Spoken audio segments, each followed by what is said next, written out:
So do you see now how the little black brindle female didn't get picked on as much because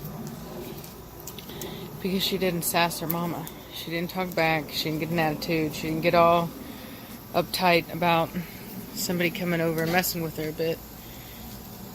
And that's what it is it just takes a little bit to do it.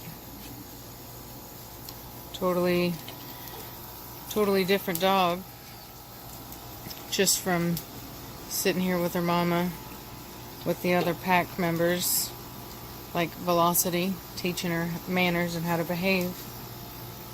You see mama's over here messing with everybody. And that's what they do.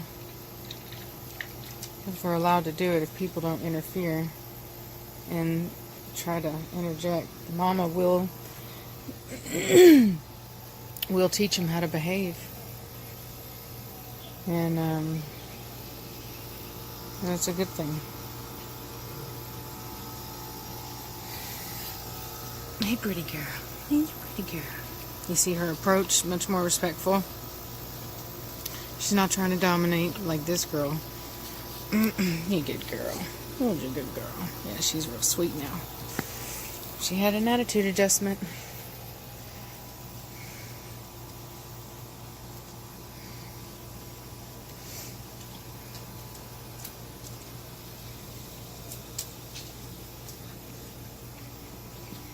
She's over there teaching that baby. Hey, Blondie. Hey, good girl. Hey, good girl. Look at my sugar. You can see everybody's being respectful. There's not really much noise or, ruckus. Everything is all calm because they all know not to sass their mama now. And Cashmere's over there trying to get her to holler.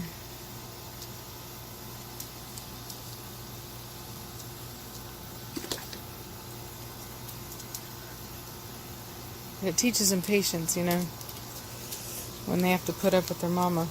See, look at that brindle girl being all submissive. Look in her face, showing submission. That's a good thing. Shh, quit it. Quiet down, now. Shh, Rachel, you heard what I said. Quiet down. Cashmere, you heard what I said. You better be quiet. Freaking the puppies out. Everybody's coming home from work right now. It's not a big deal. Anyway, just wanted to give you guys an update on our little sassy black brindle female. As you can tell, she's not quite so sassy anymore, which is a good thing. And that's how mamas do it. As you can tell. Anyway, y'all have a good day.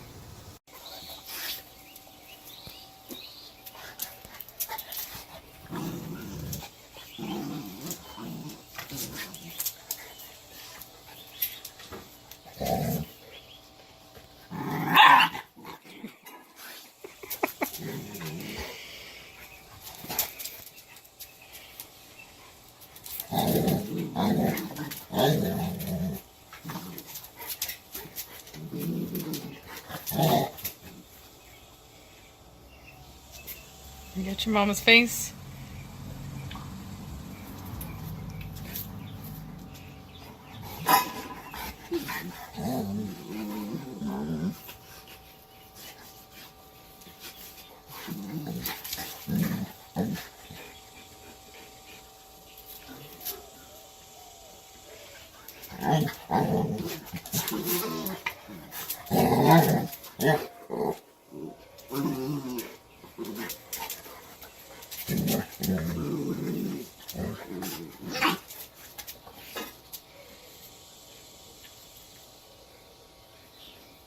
So a lot of people ask, why does she lick them like that? The reason is because for them it is a form of like endearment. Like it's, for example, when puppies are born, they cannot go to the bathroom themselves, so their mom has to lick them. Shh, Cashmere, quiet down. And because the mom licks them, that's what enables them to go to the bathroom. And so they, associate that with kind of a form of love. No different than, like whenever your mom holds you and, burps you when you're a baby, and maybe they bounce you or they pet you on the back. All of those little things that parents do for their children become forms of affection later on. So that's why she's licking. And what she's doing by doing that is she's teaching the puppy, okay, be respectful. This is how we play. And she's also, in doing that, giving signs of affection so as to show the puppy, look, this isn't serious. I love you. You're my baby, but I'm still going to mess with you a bit. And anybody who has kids kind of knows that, play is the way that you kind of learn to explore and be in the world. And play is very important for all social animals. It doesn't matter what kind of animal it is. It's very, very important when you are going to be interacting with members of your own species. So it's important for them to learn how to behave. And so you'll see she's licking her, she's giving her love, and so it's not meant to beat the puppy up. She's not being mean. She's just kind of molding her into a good dog. And that isn't always what you think it is. It's not just kisses and cuddling. It's play, and it's roughhousing, and it's pushing limitations and boundaries and seeing what the puppy will put up with, so that he can learn to have self-control and to not overreact. These are the kinds of lessons that, for example, if this dog goes to the dog park later on and she gets pestered by a dog, she's going to be less inclined to attack or overreact than, say, another dog who's never had anybody kind of push their buttons like their mama is right now. So that's why she's doing that. She's showing them their place as well. They're not leaders. Hey, Thor, don't you be eating on the house. And so they're all learning. And as you see, once that puppy stopped fighting, Cashmere stopped pushing. That's the way it works. When you do what you're supposed to do, she relieves the pressure.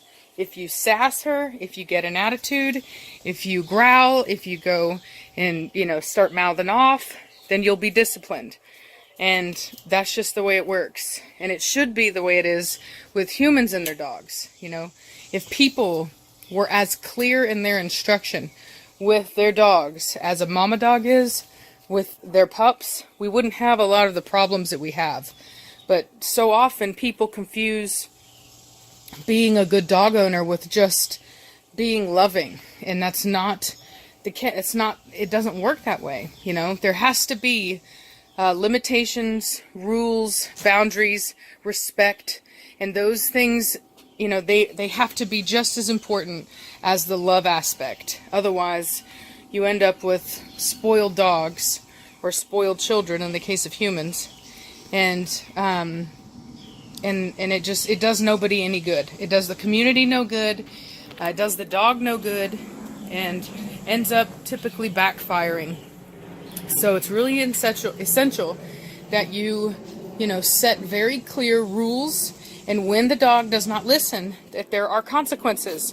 Doesn't mean you have to beat your dog or anything. As you can tell, she's not beating them, she's not hurting them, but she is making sure that they know that they need to do as they're told. And what I do with my pups, which is the same thing that she does, is, come here. Good puppy, yes. Good puppy, yes. So what I'll do typically is I'll make her sit, and then I'll roll her over. We'll grab this foot. What I do is I take the foot here. Psst. See, she kind of growled at me. Psst. There you go. Now, boom. See? Not a big deal. Didn't take forever. As soon as she gives me what I want, I back off. I take the pressure off of her. Okay? Even though she growled at me, you saw. I didn't give in. I didn't get mad. Didn't try to hurt her. I just did what her mama would do. Put her down on her side, which for all dogs is a communication of submission. It's not something humans made up. We are simply looking at what they do, how they communicate with each other, and communicating with them in their own language, instead of trying to just force our human stuff on them. You know, and as you could see, perfectly fine. She went down immediately. She's still a sweet dog. You know, she's not a mean dog. She's not going to bite anybody. You know, she's just tough. There's nothing wrong with that. That's what we're breeding tough dogs here. She's a good girl. She's a good girl. Who's a good girl? So anyway, just wanted to share, since we've had some questions and some you know, those people that think they know everything about dogs, but they've never raised a litter of puppies in their life, and they certainly don't have any experience with this breed. It's not a common breed. And if you've never raised a litter of puppies from Cane Corsos, then you don't know what to look for. And there are other dogs that have, you know, you can look for Belgian Malinois, even some pit bull videos of puppies, and they're tough too in their own right, but these guys are tough in a different way. And there's nothing wrong with that, but you just need to be prepared, and you need to enjoy that. You need to not be freaked out by it. If you are freaked out by these puppies growling, which really is just a puppy's way of verbalizing that they don't like something, it's kind of like a toddler learning the word no and trying to tell you no all the time. It's really no different. They just growl. Doesn't mean they want to take your face off. And as long as you don't take it personal, and you just, you just take it in stride and don't take it, like I said, don't take it personal, and you just make them do what they're told, it's not a big deal. And they don't grow up to be a danger. Both Preacher, the father, and Cashmere growled at, Cashmere would growl at me every time I'd pick her up when she's a puppy.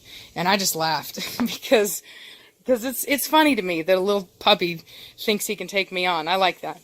But, she learned her manners, now she's fine. Preacher, same thing. He used to growl every time we tried to move him off something. He'd growl over his food, whatever. We worked with it all, and now it's not a problem anymore. So, you just got to work with your dogs and, and look at it for what it is, which is canine body language and behavior. It's not rocket science. Don't try to make them into humans. They're not humans. All right, y'all. This is my girl Midnight. Y'all have a good day.